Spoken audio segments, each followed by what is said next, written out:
Now we have a very special presentation, industry presentation by Mr. Anil, Chief Information Officer, CtrlS Datacenters. We welcome you on stage, sir. Good evening, everybody. I am Anil from CtrlS Datacenters. And since morning, we have been hearing all the good things that each one of you have done for the citizen. Now, when you do all those good things, the citizens need to connect. And these servers, these financial applications that we are talking about, they need to run in servers. And those servers require their own specialized way to work known as data centers. So I represent CtrlS, the only tier 4 data center in India. Let me start with from the corporate side of the things. The agenda, what's the agenda that we have been hearing since morning? Agenda has been roughly around know the person. We saw, in the last presentation also, how many duplicates were removed. We understood in the Aadhaar part, how do you uniquely identify? All of them point to who uses us, the customer. So know the customer. Second is, we heard something getting done in central, something getting done like Aadhaar, absolutely as a specific service, something going into the state PC, so which is where the hybrid strategy comes in. The third is, and we had certain glimpses, of course none of the speaker has gone through it, but all of this requires talent, technology, development. We heard something to do with AI, we also heard constraints of even the OEMs being presented. The fourth is the dashboard. At least 3 of the speakers since morning has pointed to the dashboard, saying it's very, very necessary that all this data gets collated in a dashboard so that on a click of your button, you have all the relevant data, which was not possible in the manual. And this helps them drive their insights. Somebody drew the insights of how many ration cards are there, somebody drew insights on the panchayati system, somebody put an insight around some other beneficiary. But essentially, all of that boils to data-driven insights.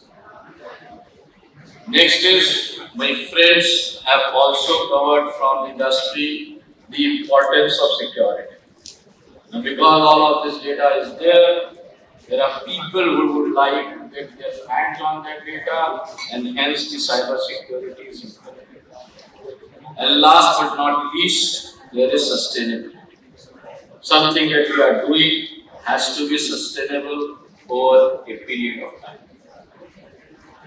So with that, let me introduce our group of companies. CtrlS stands for Save Data. We are a startup of 2008. Our first balance sheet was 78 lakhs. We incubated other companies. We have incubated Cloud4C, which is India going abroad. Today, Cloud4C is there in 22 countries outside of India. They do not do data center, they are a managed service provider. We have also recently upgraded our ISP arm Pioneer into a full-length NLD and an ILD provider, which means I am a telco like a Tata or a Airtel. Why was it necessary? I would just explain to you. We have also been developing few large data center projects for government. The example in Bhopal is our design for the NICDC PI, which is more than 1,000 lakhs. And we do a little bit of analytics for us, which is the digital innovations. That sum total is the CtrlS group of companies. Then if you see this journey, it has started with data centers, it has gone into banking, it has gone into ERP, we had reference of ERPs in this case, and now as we stand today, we are also into high-tech. So what's our footprint? So This is the footprint combined of Cloud4C and CtrlS. CtrlS is an Indian incorporated data center, whereas Cloud4C is a total MNC. What have we doing from a data center perspective are the two important things. When you make those applications for your citizens, when you make those dashboards, they require uptime. They have to be available on a click of the button. And that is what a tier 4 data center provides, which is 100% uptime story at each of the locations that we have. And the second, of course, is we are India, AMPL. So what's the cost of it? The cost of running a data center is determined by the power utilization efficiency of PUE. At 1.35, we are still, after 15 years, the lowest commercially viable data center. And finally, about sustainability, that comes from the LEED certifications of the data centers.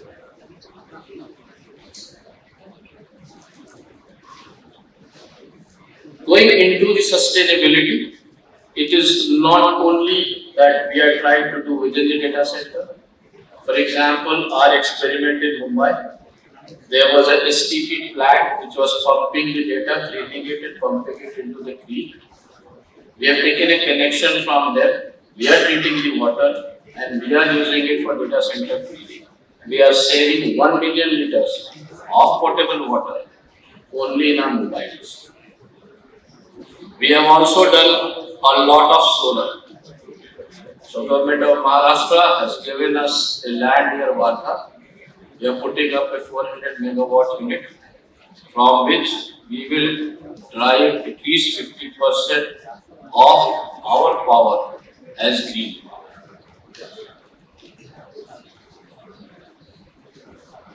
During COVID and under our process, we have taken several social or CSR initiatives.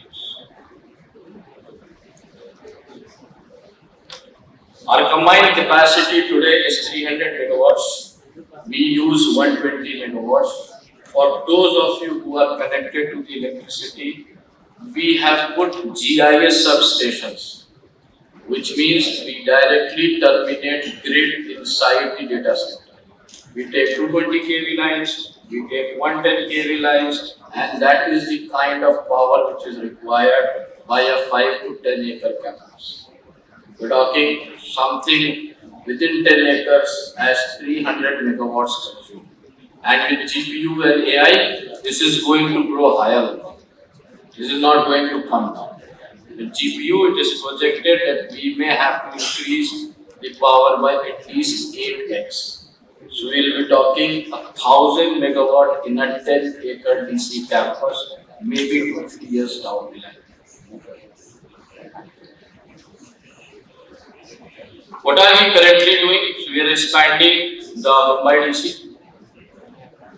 Chennai, we have recently put up building 1, building 2. Hyderabad, we are already there with 3 data centers, we are expanding the campus and we will be going live in Kolkata. In terms of depth, we are already live in in Patna and Lucknow. And under the phase 1, we will be covering the other cities of Ahmedabad, Kolkata, Jaipur, Guwahati. In sum total, we plan to go into 40 different cities in India.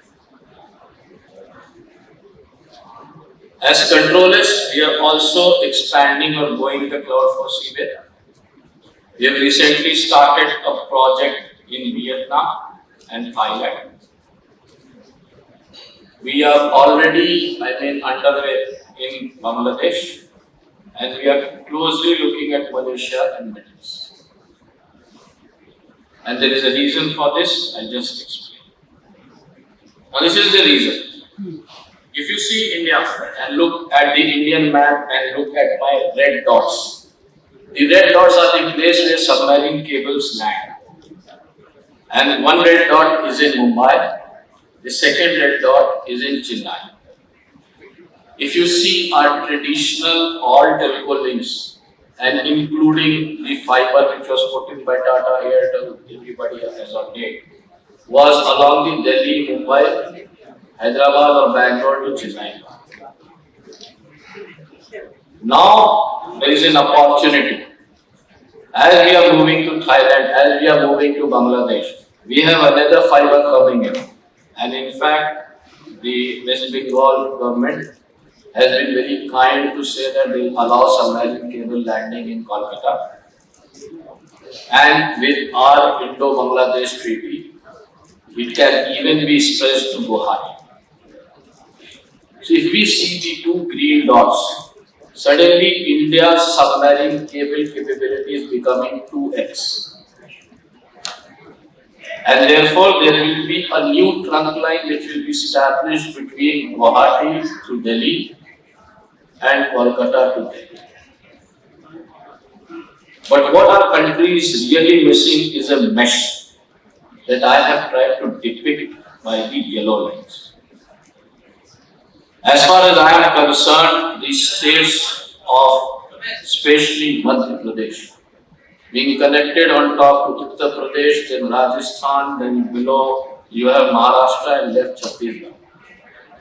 If we create a ring, hypothetically, between their largest cities, Gwalior, Indore, Bhopal and Jabalpur, this mesh could then become the core network of India, around which they could then connect the other cities or the present rings, which are Delhi, Mumbai, Kolkata, Guwahati. Maybe they can interconnect Guwahati near Jabalpur and Varanasi, or maybe Lucknow, whichever way that fiber path comes in.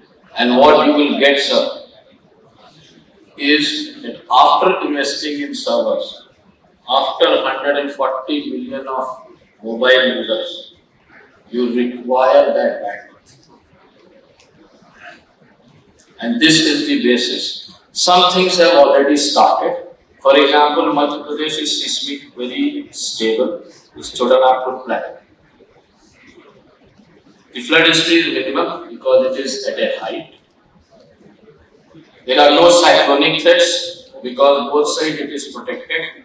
While the cyclone coming from the western side has to cross the heights, anything coming from the eastern side has to cross the height. There is abundance of renewable energy. Now whether you see the solar plants being announced here, whether you see the number of hydro, whether you go towards Rajgarh and all where they have very large dense wind farms. All three forms of renewable is available in this. And you have multiple technical colleges in and around, so there is an abundance of skilled manpower. My request to all, we have representations from most of those states here, is to have an intra-state mesh. Just like the way MOD is doing fiber along the highways. There are a lot of state highways that interconnect. And if you interconnect major of your cities in each state, it will lead to separate such collation of data points. And these data points, where you have omnipresent and very high availability of data, is what is required for a data center. So if you see here, in this case, maybe a Jabalpur or a Bhopal is the idealist space in all over India. If this map becomes true, because I can have 3 fiber cuts, 3 landing stations fiber cut, still have 1 path available. So I am talking availability of data at 5 or 6 times. No longer 99, no longer 99.9. And that is what your citizens, your users, your business would require going forward. The second thing is, why am I saying so? We have learned this from the public cloud. We didn't know this. Our earlier version was we'll have a DC, a state DC, maximum we would have a DR. But when you look closely at the mobile and the web applications which are put in together, and you take any public cloud provider there, be it Azure, be it AWS, you will find their interconnectivity in terabits. They always have 4 active sites running at the same time. No longer are firewall HA. No longer one database going down, another coming up. We are talking about 4 different sites being up. And all that public cloud is driven by the mean and merge stack, which we call as web and mobile. And since morning we have been yelling at all citizen services, most of it, whether it is people who are doing internally, they want an app in the mobile or website, or they want a citizen to come through. If you have to adopt these architectures, then you require that type of connectivity. And then only you can serve the people. Second is about stack. Stack can be anything. You can call it as a cloud adoption, you can call it as repatriation, you can call it as hybrid cloud. As our friends in HPE said, whatever is possible on a public cloud is also possible on their stack. So stack is not the challenge. The challenge for us is to have the robust infra, the information highway, the availability, so that when our citizens, users, consumers, employees start to use it, they actually get the benefit of it. They're not stagnant. And that, sir, is in a snapshot what CtrlS and Cloud4C does outside of the data center. So whether it's your digital transformation on public cloud, private cloud, along with the data center as our arm of Cloud4C, we have all those services. We are mighty, government community cloud certified, which means certified to handle the secret data. We have several such customers. We have several enterprise customers. This is the sum total. Thank you. Indeed, it was an insightful presentation by Mr. Anil Nama. I would like to call on stage Dr. Naresh Babu M, Director Department of IT Tripura, to please come on stage and present the speaker memento to Mr. Anil Nama. Can we have Dr. Naresh Babu here on stage to present the speaker memento to Mr. Anil Nama, sir?